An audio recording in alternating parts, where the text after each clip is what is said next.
देखो अब मैं क्या करता हूँ। जी हेलो दोस्तों, मैं हूं कमर चीमा। उम्मीद है आप लोग ठीक होंगे। दोस्तों, बड़ी इंटरेस्टिंग डेवलपमेंट है कि इंडिया और कनाडा जो है उनके दरमियान इंटेलिजेंस शेयरिंग जो कोऑपरेशन है वो हो रहा है। लेकिन इंडिया पाकिस्तान के साथ ये इंटेलिजेंस शेयरिंग कोऑपरेशन नहीं करता, लेकिन इंडिया कनाडा के साथ ये intelligence sharing cooperation on terrorism and crime करना चाहता है। वाई? भाई सवाल ये है, if terrorism is a common threat, if terrorism is about values, if terrorism is about अब आपको पता है कि नरेंद्र मोदी जो है वो जा रहे हैं G7। वहाँ पे वो तमाम दुनिया के जो लीडर्स हैं उनसे मिलेंगे, बातें होंगी, सारा कुछ होगा। तो कनाडा के साथ ताल्लुकात को भी इस वक्त इसको कहा जा रहा है this is a relationship reset.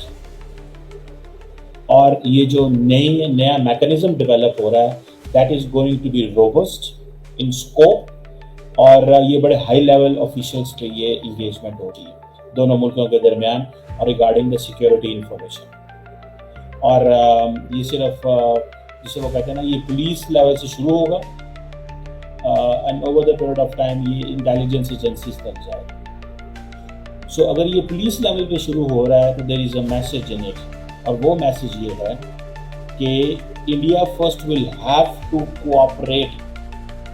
India first will have to cooperate on this notion or on this thing where the Indians have been involved. जो सिक्स एक सेपरेटिस्ट ग्रुप है उसके जो लीडर था निजर, उसके बारे में अगर तो ये पुलिस लेवल पे शुरू हुआ। और मेरी इंफॉर्मेशन ये है India Canada dialogue is starting from police force के कन्वर्सेशन शुरू हो रही। और ये देखें, दिस इज समथिंग गुड। ताल्लुकात बेहतर होने चाहिए, इंडिया और कनाडा के ताल्लुकात इंतहाई बेहतर होने चाहिए, हम चाहेंगे, क्योंकि बहुत ज़्यादा अवाम है जो मुतासर हो रही थी। There are students in India who are getting affected, families were getting affected, those people who really wanted to start the new life, the people who were there in Canada they got stuck, visas नहीं मिल रहे थे, चीज़ें ख़त्म हो गई। There was a lot that was going on.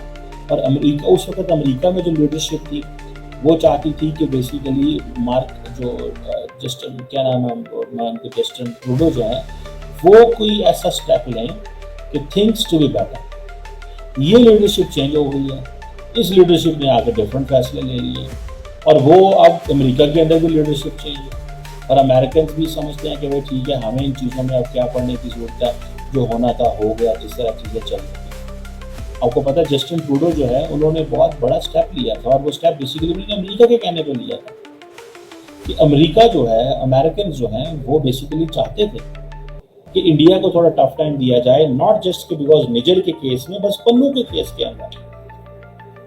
सो जो Canada और इंडिया ने ये जो इनिशियल स्टेप्स लिए थे कि हमें डिप्लोमेटिक रिलेशंस को we have to make them more warmer, congratulations के मैसेज भेजे थे।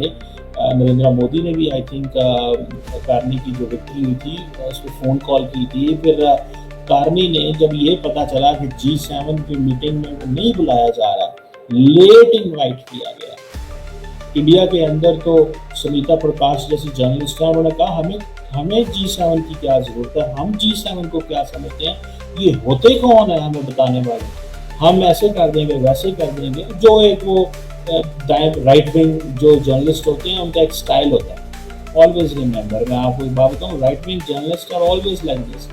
हमें कोई परवाह नहीं, because they go and cater, वो अपने ऑडियंस, डोमेस्टिक ऑडियंस को कैटर कर रहे होते हैं। उनका यही होता है कि ठीक है भाई ऑडियंस ने गिराना, ये होगा।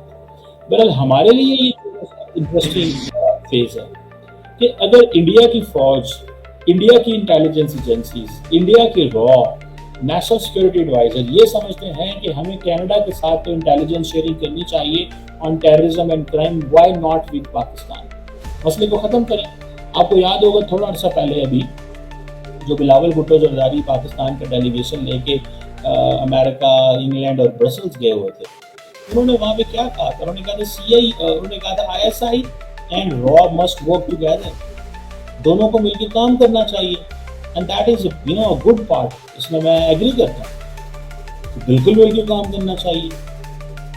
क्यों नहीं काम कर रहे दोनों मिलकर? यहाँ पे इंडिया को चाहिए था ना कि वो अपना आगे बढ़ता और बताता।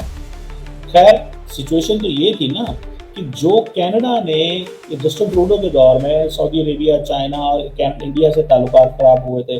मार्क कार्ने समझते हैं कि इंडिया बहुत बड़ी इकोनॉमी है, बहुत बड़ा डेमोग्राफिक नंबर है, हमें उससे ताल्लुकात खराब नहीं करने चाहिए। और वो इस रीजन के लिए नहीं, क्योंकि India is closer with all the western nations as well.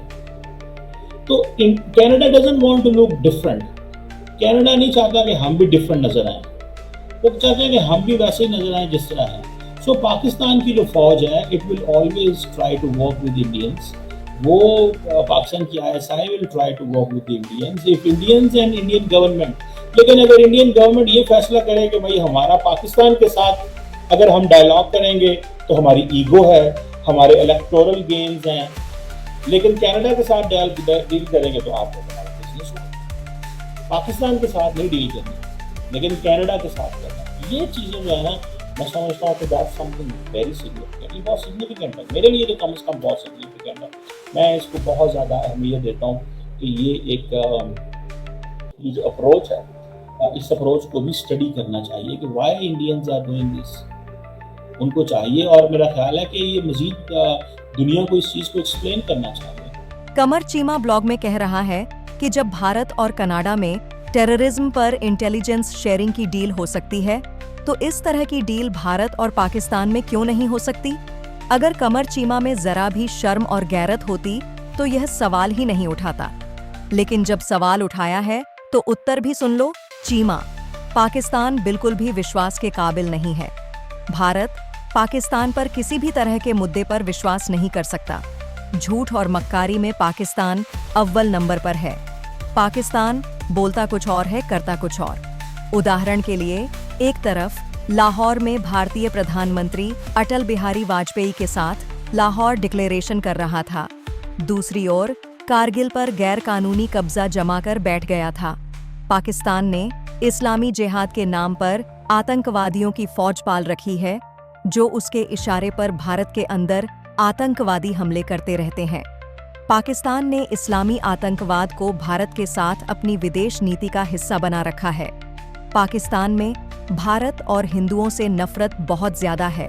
शुरू से ही स्कूलों और मदरसों में बच्चों को हिंदू से नफरत सिखाई पढ़ाई जाती है। वे बच्चे बड़े होकर भारत और हिंदू दुश्मनी के आगे और कुछ नहीं देखते। पाकिस्तान में इस्लामी नार्सिज्म सबसे ऊंचे स्तर पर है। खुद पाकिस्तान का सेनाध्यक्ष आसिम मुनीर इसका उदाहरण है। पाकिस्तान के सैन्य, राजनैतिक और सामाजिक तंत्र में इस्लामी नार्सिज्म बुरी तरह से पैबंद है। चूंकि इस्लाम काफिर को सहन नहीं करता और पाकिस्तान बना ही इस्लाम के नाम पर है, तो इस स्थिति में क्या ही बातचीत हो सकती है? जब आतंकवाद का स्रोत खुद पाकिस्तान ही है, तो भारत उससे बात करेगा ही क्यों? यह तो वही बात होगी कि भारत किसी आतंकवादी देश के साथ आतंकवाद के विषय पर इंटेलिजेंस शेयरिंग करे।